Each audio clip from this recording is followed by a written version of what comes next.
Hello everyone. We shall continue with introduction to GST, and now I am going to tell you about GST Council. GST से related जितने भी decisions होते हैं वो सब GST council लेती है। GST काउंसिल एक कमेटी है जिसमें सेंट्रल गवर्नमेंट के मेंबर्स और स्टेट गवर्नमेंट दोनों के ही मेंबर्स हैं। कभी कभी मीडिया में हमें सुनने को मिलता है कि GST में ये लॉ जो लाया गया वो सेंट्रल गवर्नमेंट ने मनमानी कर दी, स्टेट गवर्नमेंट इसको एग्री नहीं कर रहे थे। तो ऐसा पॉसिबल ही नहीं है जीएसटी में। जब आप जीएसटी काउंसिल के स्ट्रक्चर को और इनके डिसीजन को कैसे पास किया जाता है ये समझेंगे तो आपको समझ में आ जाएगा कि मोस्ट ऑफ द स्टेट जब एग्री करती है तभी जीएसटी में कोई भी लॉ पास होता है। चलिए देखते हैं हम लोग इसे। Brief about GST Council. Constitution of the GST Council. GST Council has been established under Article 279A of the Constitution of India. पता है GST Council को जगह कहां पे दी गई है? Constitution of India में, और इसलिए GST Council को फेडरल कॉन्स्टिट्यूशनल बॉडी कहा जाता है। Federal constitutional body. Why do we call it constitutional body? हम constitutional body इसलिए कहते हैं क्योंकि constitution में इसके लिए जगह बनाई गई है, constitution में इसका स्थान है। फेडरल क्यों कहते हैं? फेडरल इसलिए कहते हैं क्योंकि इसमें सेंट्रल गवर्नमेंट और स्टेट गवर्नमेंट दोनों के ही मेंबर्स हैं। अगर किसी भी कमिटी में, बॉडी में अगर सेंट्रल गवर्नमेंट, स्टेट गवर्नमेंट दोनों के मेंबर्स होते हैं तो ऐसी बॉडी को कहा जाता है federal body. And since it has got space in constitution of India and therefore we call it as federal constitutional body, right? अब इसमें कौन कौन है देखिए। यूनियन फाइनेंस मिनिस्टर, जो देश का फाइनेंस मिनिस्टर होगा वो बन जाएगा चेयरपर्सन ऑफ द काउंसिल। फिलहाल कौन है? निर्मला सीतारमण जी, ठीक है, वो फाइनेंस मिनिस्टर है और वही क्या है? जीएसटी काउंसिल की चेयरपर्सन। तो एक मेंबर तो ये हो गया फाइनेंस मिनिस्टर। फिर दूसरा देखिए, union finance minister of state in charge of revenue of finance as a member of the council. Union finance minister of state, union finance minister of state in charge of the revenue. देखिए ये होता है union minister but he is in charge of all the state finances. Basically state finance minister हर state के अलग अलग होते हैं और एक यूनियन फाइनेंस मिनिस्टर है। इन दोनों के बीच की जो कड़ी है वो ही कौन है? Union minister of state revenue, ठीक है, ये सेंट्रल गवर्नमेंट का मेंबर है, ठीक है, स्टेट रेवेन्यूज का मिनिस्टर है। तो ये एक बंदा हो गया सेंट्रल गवर्नमेंट से, union finance minister and union minister of state revenue. और फिर एक एक मिनिस्टर हर स्टेट से होंगे, एक एक मिनिस्टर हर स्टेट से आएगा। उसे नॉमिनेट कौन करता है? चीफ मिनिस्टर, ठीक है। जनरली वो लोग किसको नॉमिनेट करते हैं? चीफ मिनिस्टर, जो स्टेट फाइनेंस मिनिस्टर होता है उसको नॉमिनेट करके भेजते हैं। लेकिन ऐसा जरूरी नहीं है, जीएसटी काउंसिल में स्टेट फाइनेंस मिनिस्टर ही आएगा ऐसा जरूरी नहीं है। चीफ मिनिस्टर किसी भी मिनिस्टर को नॉमिनेट करके भेज सकता है, लेकिन जनरली सभी स्टेट चीफ मिनिस्टर ने पता है किसको भेजा है? स्टेट फाइनेंस मिनिस्टर को ही नॉमिनेट करके भेजा है। तो अब मैं आपसे पूछूंगा, जरा बताइए कि हमारे देश में कितने स्टेट हैं, या फिर आपको क्या लगता है कितने मिनिस्टर्स आए होंगे ये? तो स्टेट कितने? 28, लेकिन 3 यूनियन टेरिटरी ऐसी जहां पे लेजिस्लेशन है और जीएसटी कानून के तहत उनको भी स्टेट ही माना गया है। तो 28 और 3 कितने हो गए? 31 मिनिस्टर ये हो गए। क्लियर है ना सबको? और 5 यूनियन टेरिटरी जो सेंट्रल गवर्नमेंट संभालती है उसको छोड़ दीजिए। तो 28 और 3 31 स्टेट मिनिस्टर आएंगे। कुल मिला के जीएसटी काउंसिल में कितने लोग हो गए? 33 लोग। तो मिनिस्टर इंचार्ज ऑफ फाइनेंस और टैक्सेशन और any other minister nominated by each state government as member of GST council and generally they are who? मैं आपको बता दूं, FM of state, finance minister of state. अब जीएसटी काउंसिल का काम क्या है? What is the scope of work of GST council? ऐसे समझ लीजिए जीएसटी में जो कुछ भी हो रहा है वो जीएसटी काउंसिल ही कर रही है। तो जीएसटी काउंसिल के फंक्शन में आप हर वो चीज लिख सकते हो जो जीएसटी से रिलेटेड आप फंक्शन देख रहे हो। Scope of work of GST Council: the GST Council shall make recommendation on the following aspect.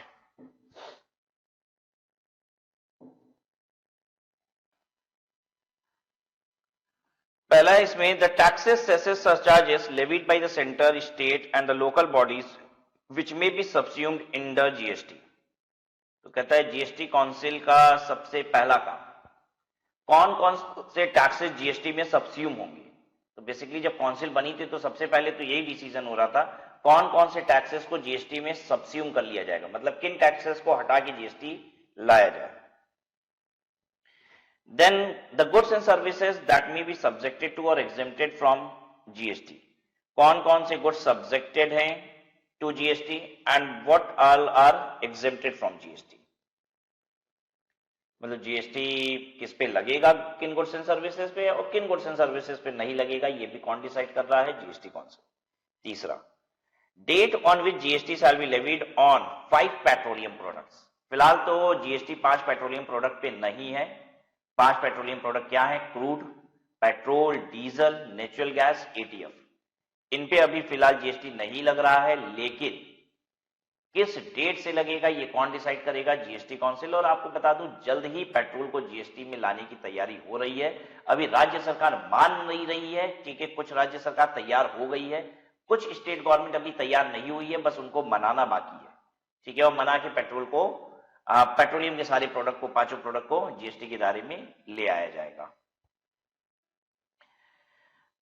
फिर देखिए principles of levy, apportionment of IGST and the principles that govern the place of supply. What is the principle of levy, apportionment of IGST and the principles that govern the place of supply.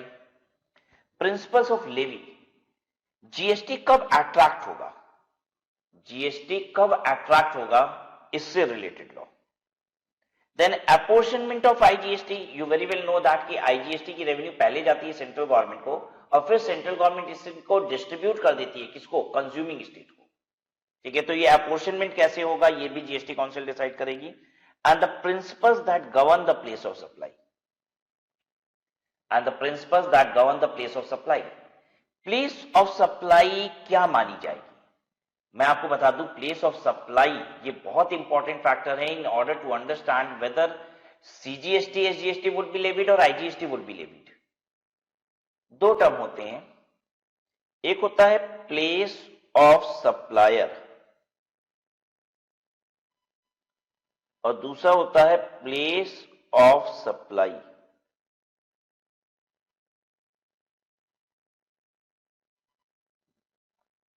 अगर place of supplier और place of supply दोनों same state होगी, place of supplier का मतलब supplier कहां का है और प्लेस ऑफ सप्लाई का मतलब सप्लाई कहां पे हो रही है, अगर ये दोनों सेम स्टेट होता है तो पता है हम इसे क्या कहते हैं? Intra state. और ऐसे में जो टैक्स लगता है वो होता है CGST and SGST. But if the place of supplier and place of supply are different state, अगर ये अलग अलग हैं तो ऐसे में ये कहलाएगा इंटर स्टेट एंड इस पे जो टैक्स लगेगा वो हो जाएगा आईजीएसटी। तो ध्यान दीजिए, क्या मुझे स्टेट जानना बहुत इंपॉर्टेंट है कि नहीं, कि प्लेस ऑफ सप्लायर क्या है और प्लेस ऑफ सप्लाई क्या है? It is very important, both these factors are very important, कि प्लेस ऑफ सप्लायर क्या है और प्लेस ऑफ सप्लाई क्या है। तो आप कहोगे इसमें सर बहुत बड़ी बात है ही नहीं, ये तो हम लोग जान पाएंगे आराम से कि कहां प्लेस ऑफ सप्लाई हो रही है। तो देखिए ये इतना आसान नहीं है। प्लेस ऑफ सप्लाई अपने आप में एक बहुत ही बड़ा कॉन्सेप्ट है। कहां पे सप्लाई हो रहा है ये डिटरमिन करना थोड़ा मुश्किल होता है टाइम्स। मैं एक एग्जांपल लेता हूं, जरा इससे समझिएगा। आप हवाई जहाज में बोर्ड किए, कहां पे? स्टेट ए में। स्टेट ए में आप हवाई जहाज में चढ़ गए। स्टेट बी में आपको भूख लगी और आपने प्यारी सी एयर होस्टेस को बुलाया, कहा कि मुझे एक सैंडविच दे दीजिए। कब बुलाया? स्टेट बी में, एक्चुअली फ्लाइट तो उड़ रही थी, तो स्टेट ए से स्टेट बी के ऊपर जब थी तो उस समय आपने एयर होस्टेस को बुलाया और क्या मंगवा लिया उससे, एक सैंडविच मंगा ली। वो प्यारी सी एयर होस्टेस धीरे धीरे सैंडविच लाते लाते आप तक पहुंचाई जब तक स्टेट सी आ गया था, राइट। तो आपको सैंडविच कब मिली, स्टेट सी में। आप खाना शुरू किए तो तब तक देखिए आप स्टेट डी के ऊपर फ्लाइट उड़ रही है, ठीक है, और स्टेट ई में आप फ्लाइट से उतर जाते हैं। तो जो एयर होस्टेस ने आपको सैंडविच सप्लाई की वो कौन से स्टेट में की, क्या माना जाएगा? आप ए स्टेट में चढ़े, बी में आपने ऑर्डर किया, सी स्टेट में आपको मिला, डी स्टेट में आप खाए, ई स्टेट में उतर गए फ्लाइट से। जवाब नहीं चाहिए आपसे, आपको देना भी नहीं है जवाब। मैं आपको समझाना चाहता था कि क्या ये एक टिपिकल सिचुएशन है in order to understand place of supply. Yes, ये ना सुनने में बड़ा आसान लगता था, मैं यूपी में हूं, बिहार में माल भेज दिया मैंने, तो प्लेस ऑफ सप्लाई बिहार है। लेकिन मेरे वाले एग्जांपल में प्लेस ऑफ सप्लाई डिटरमिन करना मुश्किल है। तो देखिए, प्लेस ऑफ सप्लाई ये एक इंपॉर्टेंट फैक्टर है, और ये कौन बताएगा प्लेस ऑफ सप्लाई का प्रिंसिपल क्या होगा, कैसे प्लेस ऑफ सप्लाई मानी जाएगी? GST concept. Now the threshold limit of turnover below which the goods and services may be exempted from GST. वो टर्नओवर लिमिट जिसके नीचे गुड्स एंड सर्विसेज की सप्लाई को एग्जेम्प कर दिया जाएगा जीएसटी से। तो आपको मालूम ही है हर कानून में ऐसा होता है, हर कानून में जो बहुत छोटे वाले व्यापारी होते हैं ना, उनको कानून के दायरे से बाहर रखा जाता है कि भाई तुम्हारे बस का नहीं है, तुम रहने दो, ठीक है। जीएसटी में वो दायरा क्या बनाया गया है, special category state 10 lakh, 4 special category state, then उसके अलावा बाकी में 20 लाख। लेकिन हां, जिन्होंने 20 लाख की लिमिट अडॉप्ट की है उसमें से कुछ स्टेट कहते हैं कि अगर एक्सक्लूसिव गुड्स की सप्लाई है तो I can increase this threshold to how much, 40 lakh. तो ये जो लिमिट है बेसिकली वो 3 लिमिट हो गई, 40 लाख, 20 लाख और 10 लाख की, ठीक है। ये भी कौन डिसाइड किया है? GST council. ये भी जीएसटी काउंसिल ने डिसाइड किया है। जीएसटी काउंसिल ऑफर करती है, फिर स्टेट की मर्जी वो अपनी स्टेट में क्या लिमिट लगाते हैं, ठीक है। मतलब जीएसटी काउंसिल ने 40 लाख की लिमिट दे दी, अब जो स्टेट चाहे 40 लाख तक की लिमिट को अडॉप्ट कर सकता है, ठीक है। जिन स्टेट ने 10 लाख रुपए अडॉप्ट कर रखा है, क्या वो भी 40 लाख की लिमिट ले सकते हैं? हाँ, ले सकते हैं, उन स्टेट के ऊपर अब है। जीएसटी काउंसिल ने तो 40 लाख तक की थ्रेशोल्ड अलाउ कर दी है कि आप 40 लाख तक की थ्रेशोल्ड तक जीएसटी रजिस्ट्रेशन लेने की आवश्यकता नहीं है। तो अब स्टेट क्या करती है, जो मैक्सिमम कैप जीएसटी काउंसिल रखती है, अब उसके अंदर जो चाहे जो स्टेट ऑप्ट कर ले। The rates including the floor rates with band of GST.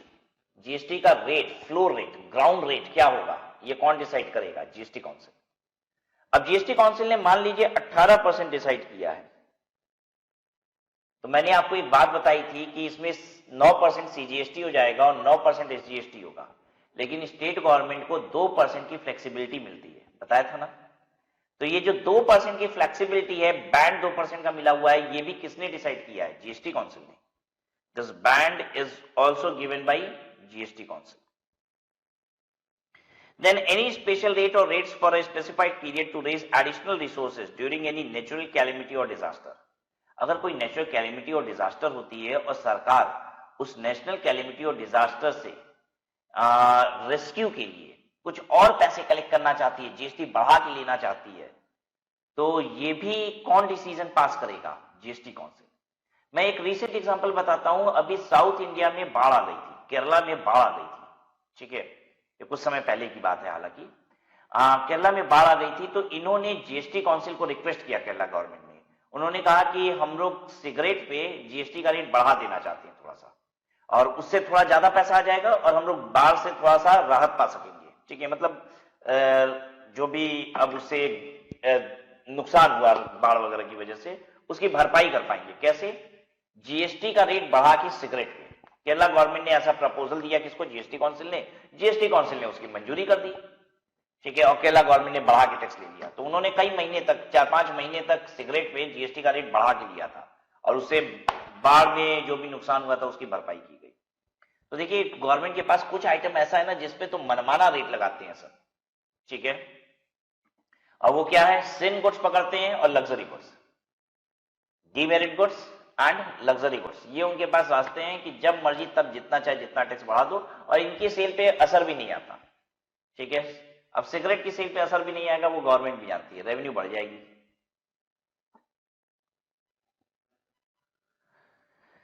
Special provision with respect to north eastern states Jammu and Kashmir, Himachal Pradesh and Uttarakhand. Basically ये north eastern state, Jammu and Kashmir, Himachal, Uttarakhand, इनके लिए स्पेशल प्रोविजंस क्यों बनाए जाते हैं? बेसिकली ये अंडर डेवलप्ड स्टेट्स है, तो इन सब के लिए ना स्पेशल प्रोविजंस कभी कभी बनाने पड़ते हैं, कुछ अलग नियम बनाने पड़ते हैं। Why? As because they are under developed to some extent. तो कह रहा है इससे रिलेटेड कोई स्पेशल प्रोविजंस वगैरह भी बनाने होंगे तो we will take care of it, the GST council itself. Any other matter relating to the GST as the council में डिसाइड। कोई भी और मैटर जीएसटी से रिलेटेड होगा वो भी काउंसिल ही डिसाइड करेगी। कौन सी council? GST council. Now coming to decision of the council, कैसे काउंसिल का डिसीजन लिया जाता है? अब ये बात बहुत ध्यान से सुनिए आप लोग। Every decision of the GST council shall be by a majority of not less than 3/4 of the votes of the member present in voting. कहता है जीएसटी काउंसिल का डिसीजन तभी लिया जाएगा जब 3/4 ऑफ द वोट्स फेवर में आते हैं, out of present in voting. 3/4 votes अगर फेवर में आते हैं तभी जीएसटी के डिसीजंस लिए जाते हैं, यानी कभी भी मनमानी नहीं होती। The vote of central government shall have weightage of 1/3, और सेंट्रल गवर्नमेंट के वोट की वेटेज 1/3 है। ठीक है, of the vote cast, and the votes of all the state government taken together shall have weightage of 2/3 of the total votes in that meeting.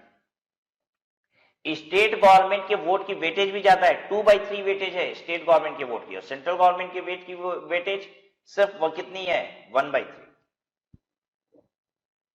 Right, इसका मतलब क्या मनमानी हो सकती है? नहीं, वेटेज स्टेट गवर्नमेंट के वोट की 2/3 है, सेंट्रल गवर्नमेंट के वोट की वेटेज 1/3 है। एंड ओवरऑल अगर 75% वोट इन फेवर पास होगा तभी क्या होगा? तभी वो डिसीजन माना जाएगा। मैं एग्जांपल से आपको ये समझाता हूं। Decision of GST council,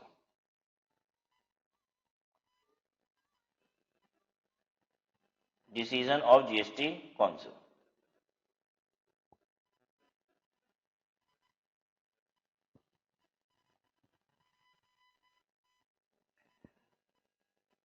votes in favour, देखिए स्टेट गवर्नमेंट का वोट्स इन फेवर कितना आता है? कितने लोग होते हैं टोटल? 31 लोग होते हैं। 31 में से मान लेते हैं 20 स्टेट ने फेवर में वोट किया। सेंट्रल गवर्नमेंट के कितने लोग होते हैं? 2 लोग होते हैं, एक फाइनेंस मिनिस्टर और एक finance minister, union minister which is in charge of state revenues. ठीक है, 2 सेंट्रल गवर्नमेंट के मिनिस्टर होते हैं। अच्छा, कोई भी रिजोल्यूशन या कोई भी मैटर जो डिस्कशन में आता होगा जीएसटी काउंसिल के, वो प्रपोज कौन करता होगा? प्रपोज तो सेंट्रल गवर्नमेंट ही करती होगी। ठीक है, तो क्या सेंट्रल गवर्नमेंट के बंदे हमेशा तैयार होते होंगे कि नहीं? बिल्कुल तैयार होते, वो दोनों तो तैयार होते ही है। ठीक है, तभी तो वो डिसीजन के लिए वोटिंग पे आया है मैटर। इनिशिएट करने वाले तो यही होते हैं ना। तो हम मान के चलते हैं ये तो हमेशा 2/2 होता ही है। अब स्टेट गवर्नमेंट की राय ली जाती है, तो वो मान लेते हैं 31 में से 20 ने वोट किया फेवर में। अच्छा, अब ये रेशियो 20/31 इसलिए है क्योंकि हम 31 प्रेजेंट है ये मान रहे हैं। यहां पे लिखा हुआ है प्रेजेंट एंड वोटिंग वाला रेशियो लिया जाएगा, प्रेजेंट एंड वोटिंग वाला रेशियो। इसका मतलब ये है कि मान लीजिए प्रेजेंट कितने हैं? सिर्फ 25 है और उसमें से 20 ने हाँ कही, तो रेशियो हो जाएगा 20/25। It will not be 31, this will be 25. कितने प्रेजेंट है that needs to be taken. ठीक है, and present in voting, suppose 25 present है, ठीक है, obviously they all will vote, लेकिन अगर 25 में से 24 ही वोट कर रहे हैं और 20 ने हाँ कही है, तो 20/24 हो जाएगा। डिनोमिनेटर में क्या लिया जाएगा? Present and voting. तो ऑब्वियसली जितने प्रेजेंट होंगे उतने वोट करेंगे। और मैं आपको एक बात और बताऊं, आज तक जीएसटी काउंसिल की मीटिंग में कोई एब्सेंट नहीं हुआ। सारी जीएसटी काउंसिल की मीटिंग में सारे के सारे लोग आते हैं। ठीक है, किसी इक्के दुक्के मीटिंग में इक्का दुक्का मिनिस्टर नहीं आया होगा, बस अदरवाइज सारी की सारी मीटिंग में सारे मिनिस्टर्स आते हैं। वैसे भी काम भी कितना है इनके पास, ठीक है। अब काउंसिल की मीटिंग में भी नहीं बैठेंगे तो क्या करेंगे ये मिनिस्टर्स, ठीक है। तो देखिए, सेंट्रल गवर्नमेंट और स्टेट गवर्नमेंट का वोट्स इन फेवर, ये रेशियो कितना हो गया 0.645 और ये हो गया 1, ठीक है। टोटल वोट्स इन फेवर कितना होगा, टोटल वोट्स इन फेवर 0.645 जो स्टेट गवर्नमेंट का है इसको वेटेज मिलती है 2/3 और ये जो 1 सेंट्रल गवर्नमेंट का है इसकी वेटेज होती है 1/3। अब जरा सॉल्व कर लीजिए, ये कितना आ रहा है,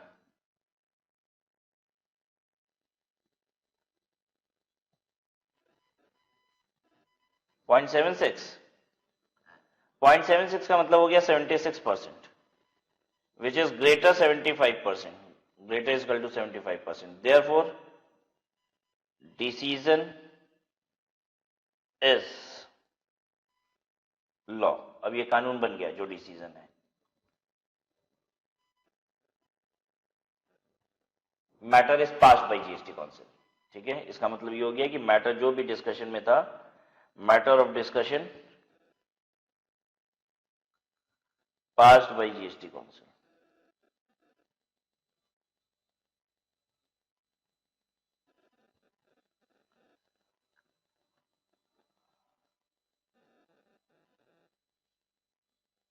आई होप यहां कोई परेशानी नहीं है आपको।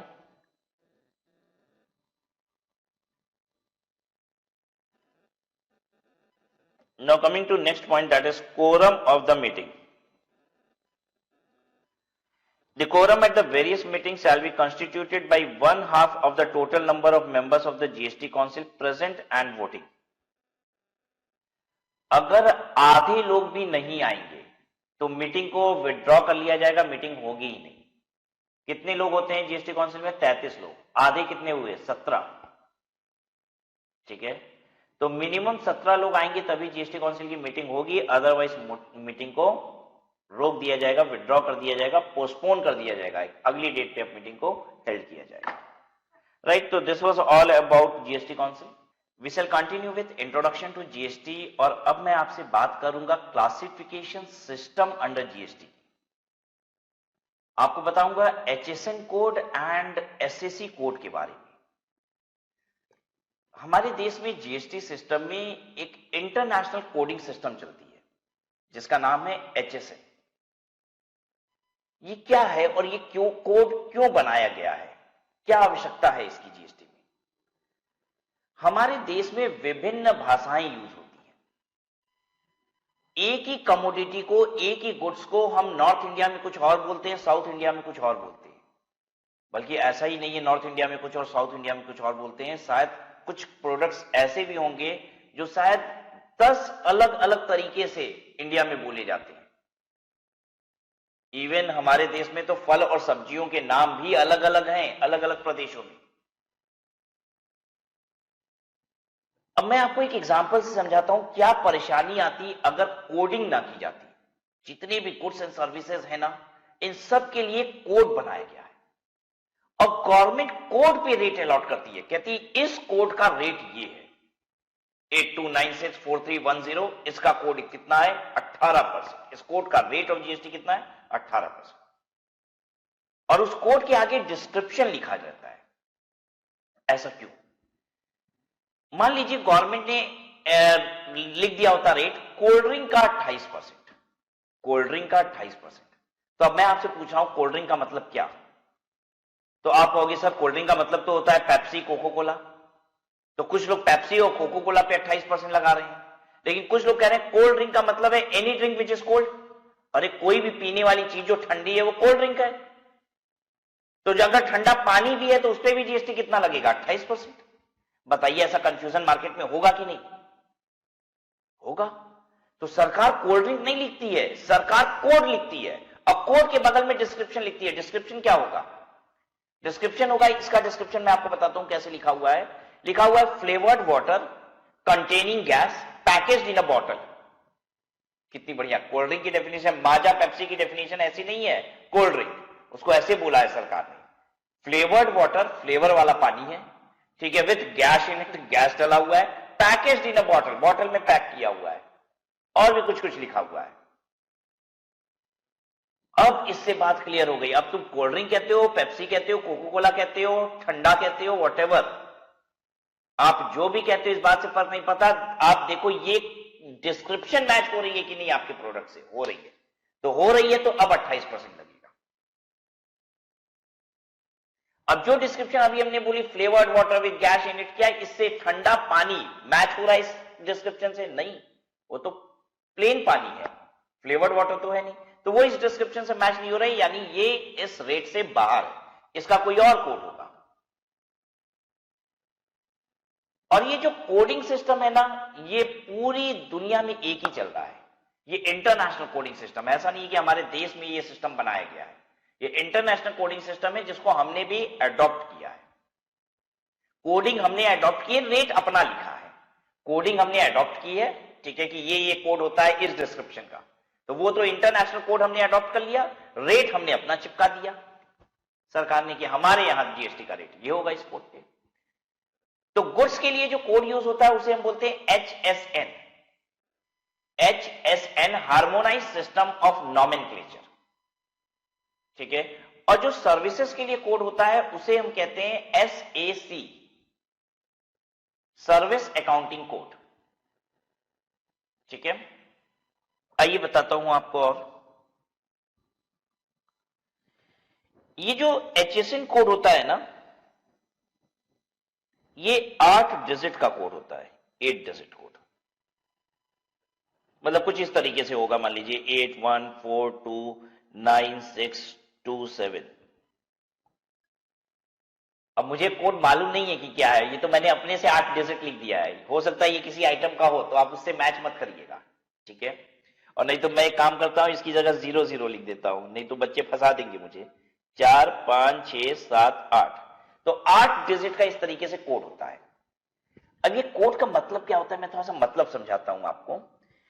ये जो 00 सबसे पहले है ना, यानी ये पहली 2 डिजिट जो है, इससे ब्रॉड कैटेगरी पता चलती है। ब्रॉड कैटेगरी, ये गुड्स का ब्रॉडली कैटेगरी क्या है। जैसे मान लीजिए गारमेंट, गारमेंट एक कैटेगरी हो गई। अच्छा, गारमेंट्स मतलब कपड़े, ठीक है। तो अब गारमेंट में भी कॉटन गारमेंट, सिल्क गारमेंट, बहुत सारी वैरायटी हो सकती है। तो अब ये दूसरी 2 डिजिट से पता चल जाता है कि इसकी सब कैटेगरी क्या है। तो पता चल गया मुझे ये कॉटन है। हर कोड का मतलब होता है, जैसे 81 से पता चल जाएगा आपको कि ये कौन सा ब्रॉडर कैटेगरी आइटम है, इस 42 से आपको सब कैटेगरी पता चल जाएगी, ठीक है।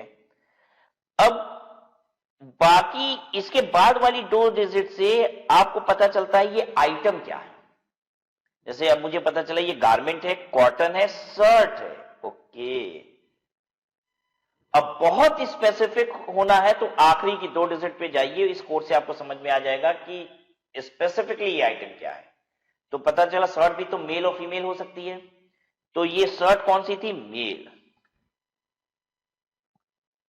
तो ये 8 डिजिट का कोड होता है जिसे हम ब्रॉडर कैटेगरी पता करते हैं पहली 2 डिजिट से, फिर रेलेवेंट कैटेगरी पता चलती है हमको सेकंड नेक्स्ट 2 डिजिट से, देन उसके बाद की 2 डिजिट से आइटम पता चलता है, स्पेसिफिक आइटम क्या है वो आखिरी की 2 डिजिट से पता चलता है, ठीक है। Now can you tell me कि if there is an cotton female shirt, if there is an cotton female shirt, तो इस कोड में और फीमेल शर्ट वाले कोड में कितनी डिजिट कॉमन होगी। मतलब कॉटन फीमेल शर्ट है, कॉटन फीमेल शर्ट, तो कितने डिजिट कॉमन होगी, पहली 6 डिजिट कॉमन होगी, first 6 digit will be common.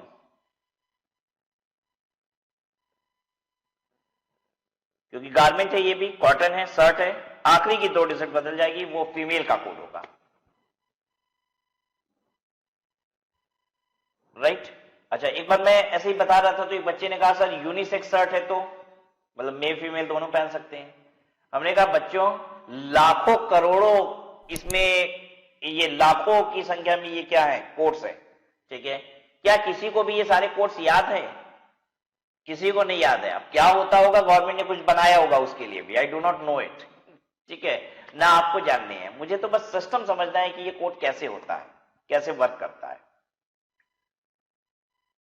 ठीक है, और ये जो सिस्टम है ये हमारे देश का बनाया हुआ कोई सिस्टम भी नहीं है, ये 8 डिजिट का कोड जो है वो इंटरनेशनल सिस्टम है। हमने इस HSN कोड के आगे रेट अपना चिपकाया है बस जीएसटी का। Classification system under GST, classification of goods. Classification of goods under the GST regime shall be made according to the harmonized system of nomenclature HSN. A code shall be allotted to each commodity and such code shall be mentioned on the invoice issued by the taxable person. क्या कहता है, एक code allot होगा सभी commodities को, ठीक है, और वो कोड इनवॉइस पे मेंशन भी कर दिया जाएगा, such code shall be mentioned on the invoice issued by the taxable person.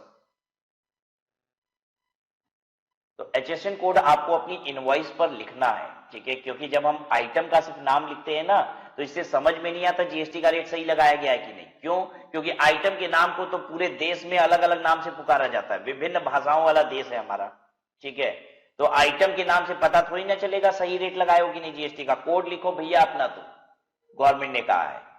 अब कोड लिखने की आवश्यकता सभी को नहीं है, छोटे व्यापारी को अगेन छूट मिल गई कि तुम मत लिखो चलेगा, ठीक है, तुम जीएसटी लगा रहे हो इतना ही क्या कम है, तुमको कोड लिखने की आवश्यकता नहीं है। तो देखिए किसको लिखने की आवश्यकता नहीं है, जिनका टर्नओवर लेस देन 1.5 करोड़ है।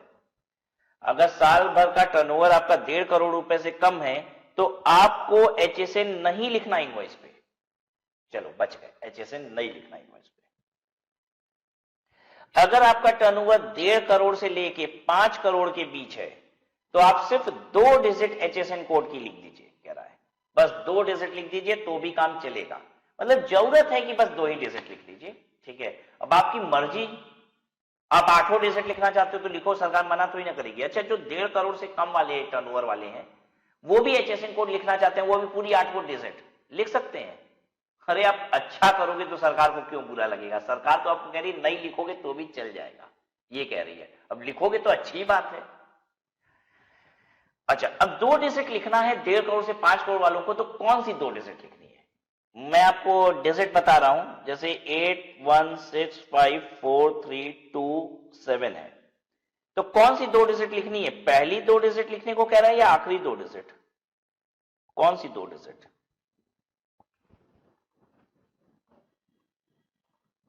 पहली 2 डिजिट कह रहा है, कम से कम ब्रॉड कैटेगरी बता दो, छोड़ो या स्पेसिफिक आइटम गोली मारो, तुम ब्रॉड कैटेगरी बता दो क्या बेचते हो, ठीक है, तो ये इसकी बात कर रहा है, फर्स्ट 2 डिजिट्स की। अच्छा, 5 करोड़ से ज्यादा टर्नओवर है तो कह रहा है 4 डिजिट HSN कोड का लिखना पड़ेगा। 4 डिजिट का मतलब हो गया 8165, इतना तक लिखना पड़ेगा तुमको। कह रहा है इंपोर्ट एक्सपोर्ट करते हो, 8 डिजिट लिखना पड़ेगा।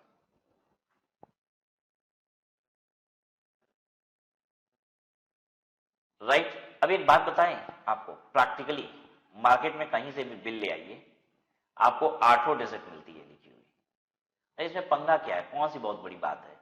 अरे हर व्यापारी अपने चार्टर्ड अकाउंटेंट को फोन करता है, कहता है साहब जरा मेरा HSN कोड देख के बता दीजिए परफेक्ट पूरा 8 डिजिट, वो बता देता है और फिर वो लिखना शुरू कर देता है 8 डिजिट, ठीक है। और फिर दूसरी चीज, हम मान लीजिए छोटे व्यापारी हैं, हम नहीं कर पा रहे हैं, तो बिल ओरिजिनल शुरू कहां, प्रोडक्ट बनता तो बड़ी कंपनी में है, ठीक है, Hindustan Unilever, Procter and Gamble, वहां से शुरू हुआ प्रोडक्ट बनना, तो वो लोग तो 8 डिजिट लिख के दे ही रहे हैं, तो उससे नीचे जो खरीद रहा है व्यापारी वो भी वही 8 डिजिट का कोड कॉपी कर दे रहा है अपनी सेल बिल पे, फिर उससे छोटा व्यापारी वही पुरानी बिल पे से, अपनी परचेज बिल पे से कॉपी कर दे रहा है HSN कोड।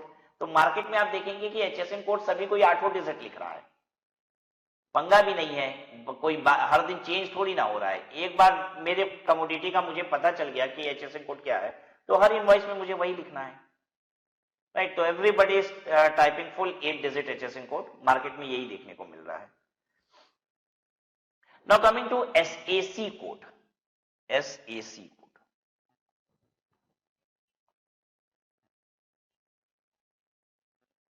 इसका फुल फॉर्म क्या है? Services accounting code. Services accounting code, देखिए ये होता तो 6 डिजिट का है,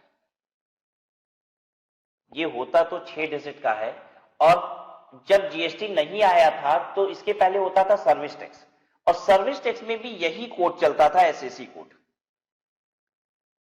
लेकिन जब सरकार ने जीएसटी लॉ बनाया ना, तो पता है क्या लिखा? लिखा कि हम लोग एचएसएन कोड लाएंगे for goods and services, HSN code लाएंगे for goods and services which will be services which will be 8 digit code. ध्यान से सुनिएगा मेरी बात। जब गवर्नमेंट जीएसटी लाई तो गवर्नमेंट ने बोला हम लोग एचएसएन कोड लाएंगे both for goods and services which will be 8 digit code. लेकिन लॉ में तो ये बात है कि 8 डिजिट का एचएसएन कोड लाया जाएगा गुड्स एंड सर्विसेज के लिए, लेकिन सर्विसेज के लिए अभी भी एचएसएन कोड बनके तैयार नहीं हुआ है। आज भी गवर्नमेंट की आप वेबसाइट पे भी जाएंगे ना, तो आपको पुराना वाला जो सर्विस टैक्स का कोड था, एसएससी कोड, वही आज भी दिखाई देगा, और ये 6 डिजिट का हुआ करता था।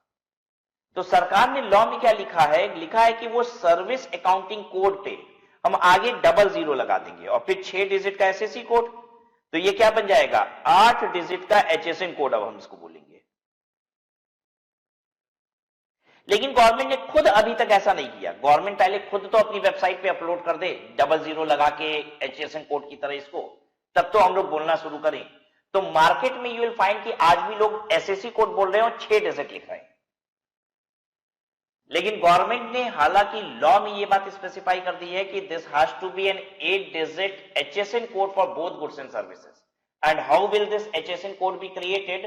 2 and then 6 digit SSC code. Clear है? तो देखिए प्रैक्टिकली, लेकिन अभी एसएससी कोड चल रहा है तो will go with SSC code, हम लोग पढ़ेंगे भी ऐसे ही। Services under the GST regime shall be classified as per services accounting code. This is an 8 digit code of which first two digit is 0. So ultimately in examination you can write this is a 6 digit code, and also you can add that first two digit.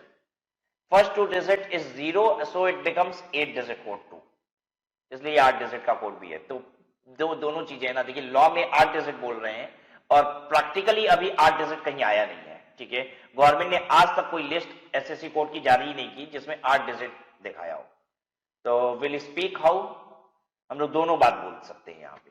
ठीक है, तो हमने भी देखिए SSC code को कैसे लिखा। हमने बताया कि 8 डिजिट का कोड है, पहली 2 डिजिट 0 है। Ultimately this is a 6 digit code only as on date practically applicable. ठीक है,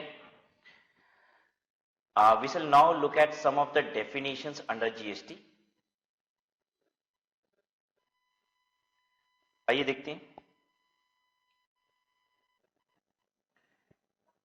इंडिया, जीएसटी कहां पे लग रहा है? इंडिया। तो इंडिया की डेफिनेशन इंपॉर्टेंट है, आपको पता होना चाहिए। जीएसटी इंडिया में लग रहा है, तो इंडिया का मतलब कहां है, so that you can know कि वेदर जीएसटी यहां पे लगेगा कि नहीं। तो एक बात बताइए, आप हवाई जहाज में हो, ठीक है, ऊपर हवा में हो ऊपर, ठीक है, तो जीएसटी लगेगा कि नहीं? अब हवा इंडिया है कि नहीं है, that has to be thought कि भाई हवा को इंडिया कहा जाता है कि नहीं, कि जमीन इंडिया है बस। अच्छा मान लीजिए इंडिया के बाहर, मतलब इंडिया की बाउंड्री के बाहर आप समुद्र में कहीं गुड्स खरीद रहे हो, सर्विसेज ले रहे हो, ठीक है, तो जीएसटी लगेगा कि नहीं? तो आइए हम लोग देखते हैं इंडिया की डेफिनेशन क्या है। India means the territory of India as referred to in article 1 of the constitution. कहता है इंडिया का मतलब है territory of India as referred to in article 1 of the constitution. Article 1 of the constitution में क्या लिखा हुआ है? Land mass of India is India. Land mass of India मतलब इंडिया की धरती इंडिया है, इंडिया की जो धरती है वो इंडिया है। अच्छा ठीक है, आगे बढ़े। इट्स टेरिटोरियल, यहां पे स्पेस नहीं है, इट्स टेरिटोरियल वाटर। कह रहे इसका टेरिटोरियल वाटर भी इंडिया है। ओहो, अब बात शुरू हुई है, देखो क्या बात हो रही है, देखो क्या कहता है।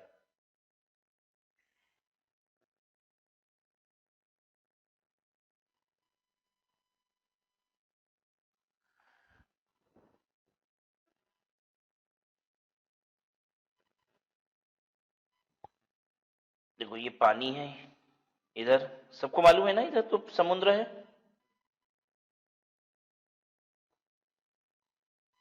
अब इसमें क्या बोल रहा है? कहता है बाउंड्री से 12 नॉटिकल माइल तक का पानी, बाउंड्री से 12 नॉटिकल माइल नाप लीजिए, 12 नॉटिकल माइल नापिएगा, ठीक है। यहां तक का जो पानी है 12 नॉटिकल माइल तक का, ये पूरा 12 नॉटिकल माइल होना चाहिए यहां से यहां तक, ठीक है। बाउंड्री से 12 नॉटिकल माइल तक का पानी जो है वो भी क्या है, इंडिया। इसको कहा जाता है territorial water of India, TWI, territorial water of India, ठीक है। 12 नॉटिकल माइल, जैसे हम जमीन को किलोमीटर्स में नापते हैं, किलोमीटर मीटर्स में नापते हैं, वैसे ही पानी में जब नाप होती है तो नॉटिकल माइल्स में नाप होती है, ठीक है, MM, नॉटिकल माइल। और एक नॉटिकल माइल जो होता है, 1 nautical mile is equal to 1.852 kilometres. एक नॉटिकल माइल कितना होता है, 1.852 किलोमीटर। तो आप मोटा मोटी कह सकते हैं 2 किलोमीटर के बराबर एक नॉटिकल माइल होता है, ठीक है। तो 12 नॉटिकल माइल तक का पानी भी इंडिया है। यानी जरा बताइए, यहां पे पानी में आप कुछ गुड्स एंड सर्विसेज ले रहे हैं, जीएसटी लगेगा? हाँ लगेगा, क्योंकि वो भी इंडिया है। अच्छा, और क्या इंडिया है भाई, सुने, sea bed and subsoil underline such water, sea bed and subsoil underline such water. कह रहा है इस पानी में नीचे पाताल तक चले जाओ, एकदम पाताल तक, जहां तक जा सकते हो वहां तक इंडिया है। ओहो, सिर्फ ये ऊपरी तह पे इंडिया नहीं है। कह रहा है कहीं ऐसा ना हो तुम डुबकी मार के नीचे गए, वहां पे गुड्स और सर्विसेज ले लिए और फिर कह रहे हम तो इंडिया में नहीं दिए थे, जीएसटी नहीं देंगे। तो सरकार कह रही है नीचे पाताल तक इंडिया है। अच्छा, और देख सुनते हैं, कॉन्टिनेंटल सेल्फ भी इंडिया है। ओहो, कॉन्टिनेंटल सेल्फ पता है क्या है, 24 नॉटिकल माइल तक का पानी, 24 नॉटिकल। लेकिन हाँ 24 कहां से, इसी बाउंड्री से, यहां से नहीं, 12 के बाद नहीं, यहां से शुरू से 24 नॉटिकल माइल तक का पानी, ये क्या है, इसको कहते हैं कॉन्टिनेंटल सेल्फ। अच्छा, ये भी इंडिया है, 24 नॉटिकल माइल तक इंडिया है। ओहो wow, that's great. Exclusive economic zone भी इंडिया है। एक्सक्लूसिव इकोनॉमिक जोन जानते हो कितना है, 200 नॉटिकल माइल तक, 200 नॉटिकल माइल तक। ये भी इतना पूरा पानी इंडिया है, पूरा, ये पूरा इंडिया है, यहां तक इंडिया है। बाउंड्री से ही लेना इंडिया के 200 नॉटिकल माइल, ये एक्सक्लूसिव इकोनॉमिक जोन।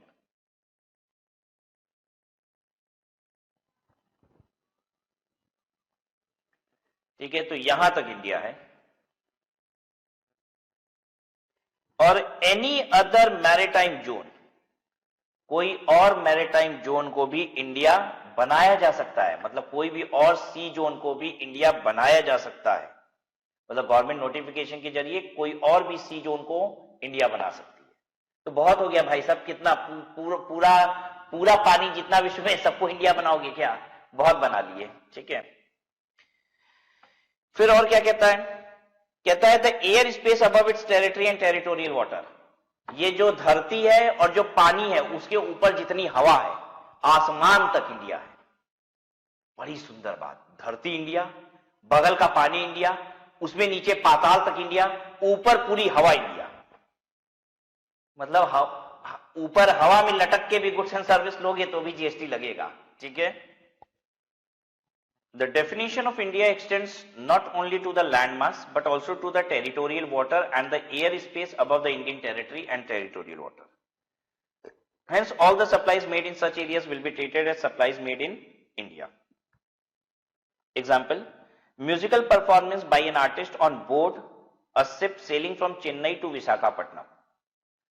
कह रहा है एक शिप जो कि चेन्नई से विशाखापट्टनम जा रही है, राइट, तो कहता है कि इस पे म्यूजिकल परफॉर्मेंस हो रहा है शिप पे, तो क्या जीएसटी लगेगा? जो म्यूजिकल परफॉर्मेंस दे रहा है, ऑब्वियसली वो सर्विस दे रहा है, जीएसटी लगेगा, ठीक है। और हालांकि ये इंडिया की बाउंड्री से बाहर समुद्र से जा रही है ये शिप, ठीक है, तो वो तो टेरिटोरियल वाटर में आ जाएगा ना, इसलिए जीएसटी लग जाएगा। Food supplied on an aircraft flying from Delhi to Trivandrum, हवाई जहाज में आप फूड ले रहे हो, ठीक है, खाना ले रहे हो, जीएसटी लगेगा इस पे? बिल्कुल लगेगा। क्यों? क्योंकि हवा भी तो क्या है, इंडिया है, इंडिया के ऊपर की हवा इंडिया है। Let's see another definition of person. Now the question is, why are we studying the definition of person? क्यों पढ़ रहे हैं हम लोग? हमें ये जानना है जीएसटी किस पे एप्लीकेबल होगा, on whom GST is applicable. तो GST is applicable on person. ठीक है, जानवरों पे भी जीएसटी लगाते? बोलिए, बंदर भी देगा जीएसटी? नहीं। तो on home GST is applicable, इस बात को जानने के लिए हम पर्सन की डेफिनेशन देख रहे हैं। On home GST is applicable.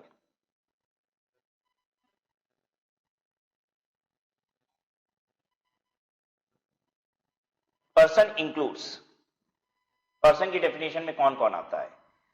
A, individual, Hindu undivided family HUF, company, firm, LLP, association of person or body of individual whether incorporated or not in India outside India। तो इंडिया के बाहर incorporate हुई थी, India के अंदर incorporate हुई थी, AOP, BOI, ये सब भी क्या है? पर्सन। इन सब पर जीएसटी लगेगा, ठीक है। लेकिन एक बात और मैं आपको बता दूं, इन सब पर जीएसटी का लॉ एप्लीकेबल है, ये कहना चाहता है। इन सब पर जीएसटी का लॉ एप्लीकेबल है। क्या इन्हें जीएसटी देना है? नहीं। जीएसटी किसे देना होता है? टैक्सेबल पर्सन को। अभी हम लोग पर्सन डेफिनेशन पढ़ रहे हैं पर्सन की, पर्सन के ऊपर जीएसटी का लॉ एप्लीकेबल है। लेकिन ये जीएसटी देगा कि नहीं? देगा तब जब ये टैक्सेबल पर्सन है। देगा कब? जब ये टैक्सेबल पर्सन है। पर्सन पे लॉ तो लग गया, लेकिन जीएसटी नहीं देना। जीएसटी तब देना है जब आप टैक्सेबल पर्सन हो। Then any corporation established by or under Central Act, State Act, Provincial Act or a government company. So, for example, ICI Institute of Chartered Accountant of India, ICSI Institute of Companies Secretary of India, ठीक है, again NICI Institute of Cost Accountant of India. These are the bodies, corporations which have been formed under Central Act. ठीक है, तो इन पे भी GST लगेगा। A body corporate incorporated by or under the laws of country outside India, ये foreign company की बात कर रहा है, कंपनी इंकॉर्पोरेटेड आउटसाइड इंडिया, इन पे भी जीएसटी लगेगा। कोऑपरेटिव सोसाइटीज पर जीएसटी लगेगा, ठीक है। ये सब पर्सन की डेफिनेशन में, इन पर जीएसटी का कानून एप्लीकेबल है, इन पे कानून एप्लीकेबल है। पर्सन कौन है हम ये देख रहे हैं, ठीक है। Local authority, central government, state government, society, trust, artificial judicial person, तो मोटा मोटी सब कोई आ गया। पर्सन की डेफिनेशन में हर कोई कवर हो गया, ठीक है। तो individual, HUF, firm, company, UOP, BOI, artificial judicial person, foreign companies, local authorities, मतलब everybody, central government, state government, सब कवर हो गए, ठीक है। नाउ टैक्सेबल पर्सन कौन है? Who are taxable person? Taxable person means a person who is registered or liable to be registered under section 22 or section 24. Taxable person means a person who is registered or liable to be registered, who is registered or liable to be registered under section 22 or section 24. Section 22 क्या है? Section 22 है turnover based registration। अगर आपका turnover एक specified limit से ज्यादा है तो आपको रजिस्ट्रेशन लेना होता है। और वो टर्नओवर लिमिट क्या है? 10 लाख, 20 लाख और 40 लाख, 3 लिमिट है। अब टैक्सेबल पर्सन गवर्नमेंट किसे कह रही है? कह रही है कि अगर आप सेक्शन 22 में टर्नओवर बेस्ड रजिस्ट्रेशन ले चुके हो, और या फिर आपको लेना था लेकिन ले नहीं रहे हो, या लायबल टू बी रजिस्टर्ड हो, आप टैक्सेबल पर्सन हो। अब गवर्नमेंट ने ये बात क्यों कही, लायबल टू बी रजिस्टर्ड? देखिए होता क्या, मान लीजिए गवर्नमेंट ने आपको पकड़ लिया, ठीक है। गवर्नमेंट कह रही है तुम जीएसटी तो देते ही नहीं हो, तुम तो जीएसटी देते ही नहीं हो। और अगर लॉ में ऐसा लिखा होता है कि taxable person means a person who is registered under section 22, तो आप तुरंत बोल देते, कहते कि मैं रजिस्टर्ड हुई नहीं तो मैं टैक्सेबल पर्सन ही नहीं हूं, मैं रजिस्टर्ड कहां हूं जीएसटी में। तो गवर्नमेंट कह रही है जो रजिस्टर्ड है वो जीएसटी पे करने के लिए लायबल है, और अगर आपको रजिस्ट्रेशन लेना था नहीं लियो तो भी आप टैक्सेबल पर्सन हो, हम आपको भी दबोच सकते हैं और टैक्स निकलवा सकते हैं। नहीं लियो रजिस्ट्रेशन, ये क्या मतलब, ये तो पहले गैर कानूनी काम किए हो। तो टर्नओवर तुम्हारी स्पेसिफाइड लिमिट से क्रॉस हो गया तो जीएसटी रजिस्ट्रेशन तो लेना ही था, तो वो है taxable person, those who are registered under section 22 और those who are liable to be registered under section 22। Now section 24 क्या है? सेक्शन 24 है कंपल्सरी रजिस्ट्रेशन। कंपल्सरी रजिस्ट्रेशन का मतलब इररिस्पेक्टिव ऑफ योर टर्नओवर, आपको तो रजिस्ट्रेशन लेना ही पड़ेगा। गवर्नमेंट ने स्पेसिफाई किया है कुछ लोगों को कि भाई साहब आप लोग तो रजिस्ट्रेशन लेंगे, आपको लेना पड़ेगा, आपका टर्नओवर कितना इस बात से मतलब नहीं है। तो कहता है सेक्शन 24 में जिन्होंने रजिस्ट्रेशन लिया है या फिर जिनको लेना है लिया नहीं है, वो भी क्या है, टैक्सेबल पर्सन। तो हुआ टैक्सेबल पर्सन जो कि सेक्शन 22 में या फिर 24 में रजिस्टर्ड है, या फिर 22 या 24 में रजिस्टर्ड होना था लेकिन हुए नहीं है। Every supplier shall be liable to be registered under the GST law in the state or union territory from where he makes any taxable supply of goods or services or both. If his aggregate turnover in a financial year exceeds the specified limit 20 lakh or 10 lakh. If his aggregate turnover in the financial year exceeds the specified limit, that is 20 lakh, 10 lakh और even एक और limit दे दें हम और 40 लाख। ये तो turnover वाली बात कर दिया। अब ये देखिए यहां पे बात हो रही है सेक्शन 24 की, ये सेक्शन 22 की बात हो रही थी, ये सेक्शन 22 की बात हुई, 24 की बात यहां पे हो रही है। किसको कंपल्सरी रजिस्ट्रेशन लेना है? The following person among other are also compulsory required to obtain registration whether or not their turnover exceeds the threshold limit. Non-resident taxable person, casual taxable person making any taxable supply. दो लोगों की बात कर रहा है यहां पे, एक तो नॉन रेजिडेंट टैक्सेबल पर्सन और दूसरा casual taxable person. Non resident taxable person कौन है? इंडिया के बाहर से कोई भी आके अगर इंडिया में व्यापार करेगा तो उसको कंपल्सरी रजिस्ट्रेशन लेना है। उसके लिए ये सब छूट नहीं है 10 lakh 20 lakh 40 lakh.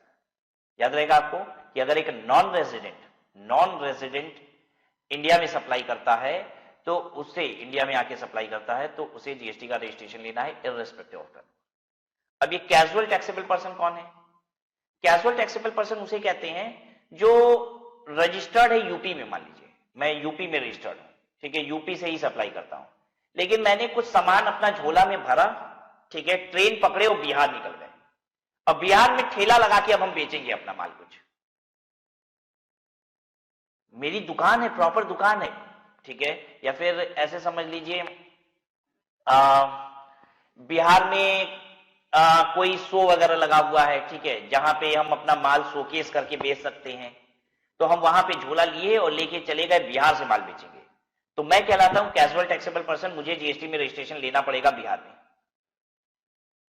Casual taxable person समझ में आया? जो किसी और स्टेट में रजिस्टर्ड है और दूसरे स्टेट में जा रहा है माल बेचने के लिए, 4 दिन के लिए, 5 दिन के लिए मान लीजिए जा रहे हैं, लाख 2 लाख रुपए का ही माल बेचेंगे भी, ज्यादा बेचेंगे भी नहीं, तो भी क्या आपको जाके दूसरे स्टेट में रजिस्ट्रेशन लेना है? हाँ लेना है,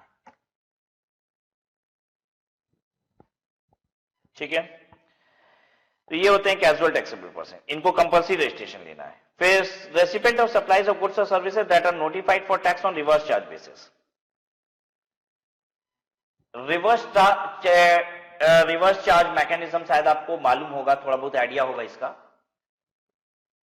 कि अगर देखिए नॉर्मल चार्ज क्या है, नॉर्मली चार्ज क्या है, सप्लायर जब माल देता है रेसिपिएंट को तो वो बिल पे जीएसटी चार्ज करता है, रेसिपिएंट से जीएसटी कलेक्ट करता है और सरकार को जमा कर देता है।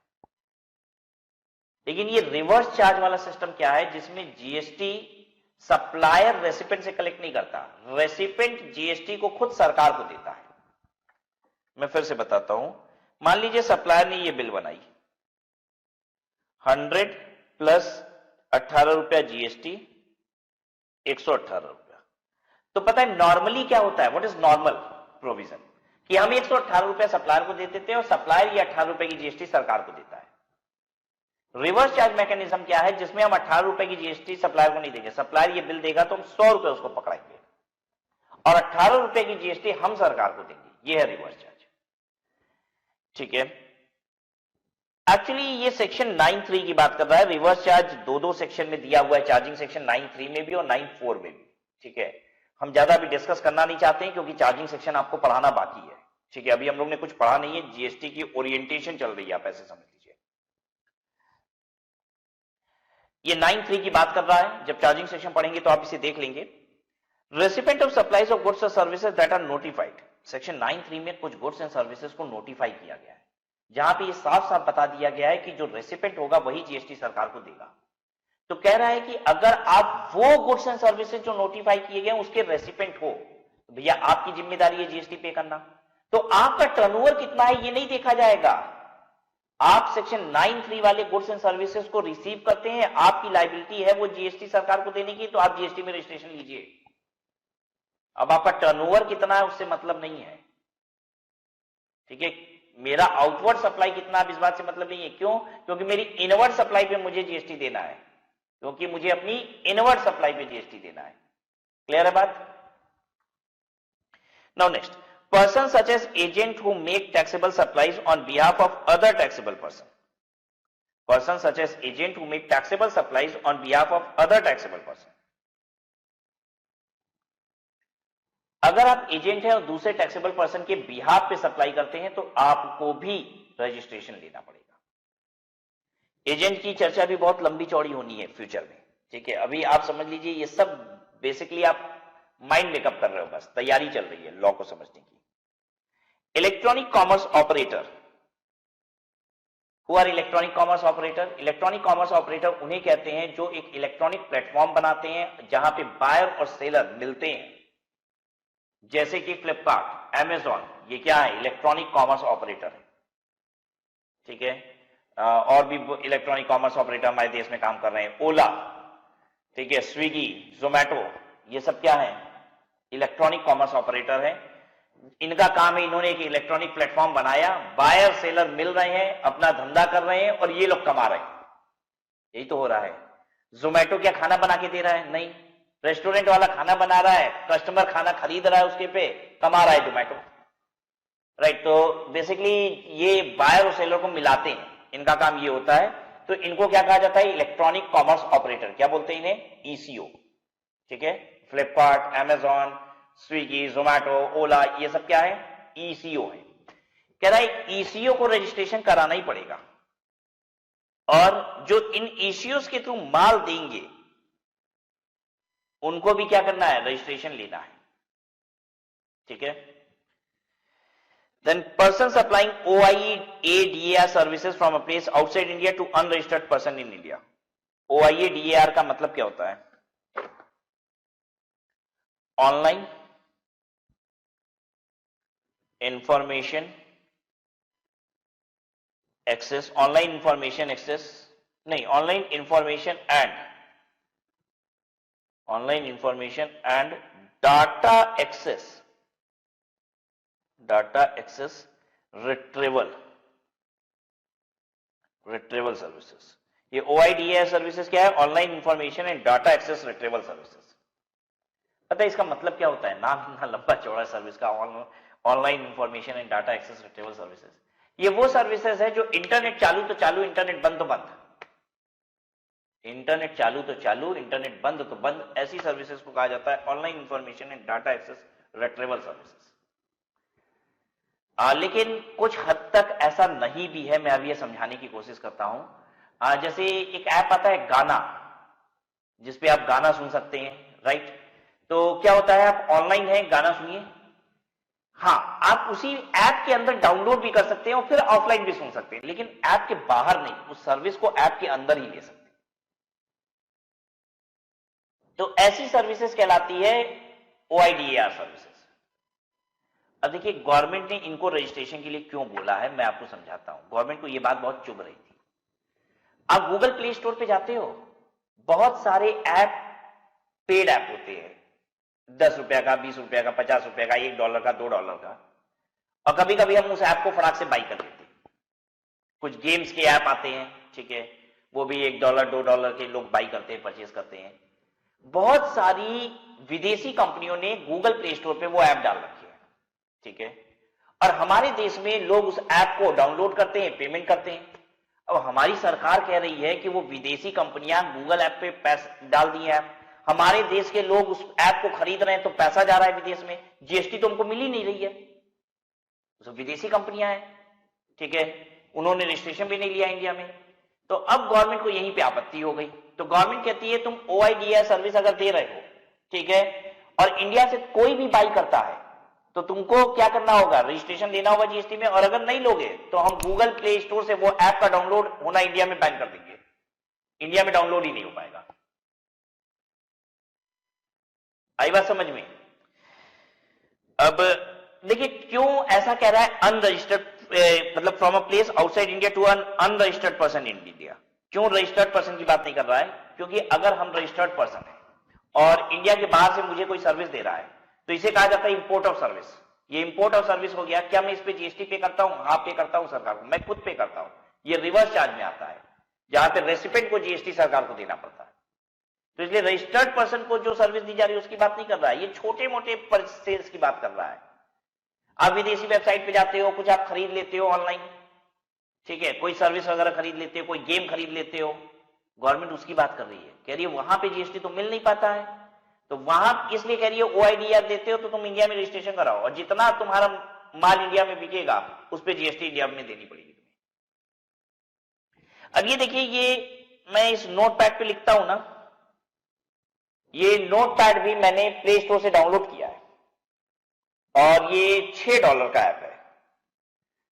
ये $6 का ऐप है, बहुत बढ़िया ऐप है, ठीक है। और देखिए ये जो इसमें बुक्स वगैरह ये आ जाती है, कॉपी आ जाती है, ठीक है, तो ये सब मैं इंपोर्ट कर सकता हूं। इसमें ऐप में सारी चीजें, मुझे ब्लैंक स्लाइड चाहिए, व्हाइट पेज चाहिए, ठीक है, व्हाटएवर जो भी चाहिए, मैं कलर्स वगैरह सब चेंज कर पाता हूं। ये सब सारे ऑप्शंस होते हैं इसमें। देखिए अब ग्रीन लिखना है, ग्रीन लिखूंगा। तो ये सारे ऐप के फीचर है। ये एक पेड ऐप है। हमने $6 की पेमेंट करके, $6 का मतलब 75 × 6, हमने $6 की पेमेंट करके इसको बाई किया है। अब ये विदेशी कंपनी को पैसा गया, राइट। तो गवर्नमेंट को इस पे जीएसटी चाहिए था, इसलिए ओआईडीआर सर्विसेज देने वाले को गवर्नमेंट क्या कह रही है कि आपको जीएसटी का रजिस्ट्रेशन इंडिया में लेना पड़ेगा, ठीक है। अब ओआईडीआर सर्विसेज का मतलब क्या होता है? बेसिकली जो लोग ऑनलाइन होकर सर्विस दे पाते हैं, जो लोग ऑनलाइन होकर दे पाते हैं, मतलब बिना इंटरनेट के क्या मैं ऐप डाउनलोड कर पाता, ले पाता ये सर्विस? नहीं। तो इंटरनेट के जरिए जो सर्विस दी जाती है ना, वो ओआईडीआर सर्विसेज होती है। चलिए आज की क्लास को यहीं पे हम लोग स्टॉप करते हैं, फिर मिलेंगे, आगे की बात भी करेंगे आपसे।